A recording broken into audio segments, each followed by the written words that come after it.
బాధ్యత మనకుంటే భవిష్యత్తు భావితరానికి బాగుంటుంది.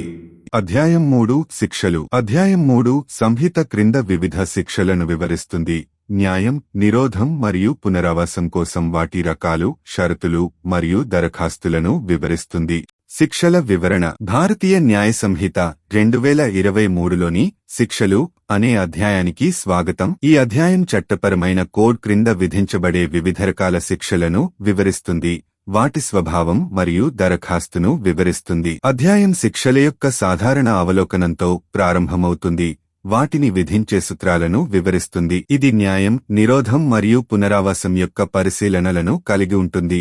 శిక్షలు న్యాయమైనవని మరియు నేరాలకు అనులోమానుపాతంలో ఉన్నాయని నిర్ధారిస్తుంది. ఈ అధ్యాయంలోని ప్రధాన విభాగాలలో ఒకటి శిక్షల వివరణ. ఇది మరణశిక్ష, జీవిత ఖైదు, జైలు శిక్ష, ఆస్తి జప్తు మరియు జరిమానాలతో సహా వివిధ రకాల శిక్షల వివరణాత్మక వివరణలనందిస్తుంది. ప్రతిరకమైన శిక్ష ఎప్పుడు మరియు ఎలా వర్తించాలి అనే దానిపై మార్గదర్శకాలతో జాగ్రత్తగా నిర్వచించబడింది. ఈ అధ్యాయం మరణశిక్ష విధించబడే పరిస్థితులు మరియు వివిధ రకాల జైలు శిక్షలు వంటి కొన్ని శిక్షలకు సంబంధించిన నిర్దిష్టాంశాలను కూడా ప్రస్తావిస్తుంది. శిక్షల అమలు న్యాయం మరియు మానవ హక్కుల సూత్రాలకు అనుగుణంగా ఉండేలా ఇది నిర్ధారిస్తుంది. శిక్షల కోసం సమగ్రమైన ఫ్రేమ్వర్క్ ను అందించడం ద్వారా అధ్యాయం 3 న్యాయ వ్యవస్థ నేరాలను సమర్థవంతంగా నిరోధించగలదని, న్యాయాన్ని నిర్వహించగలదని మరియు నేరస్థుల పునరావాసాన్ని ప్రోత్సహించగలదని నిర్ధారిస్తుంది.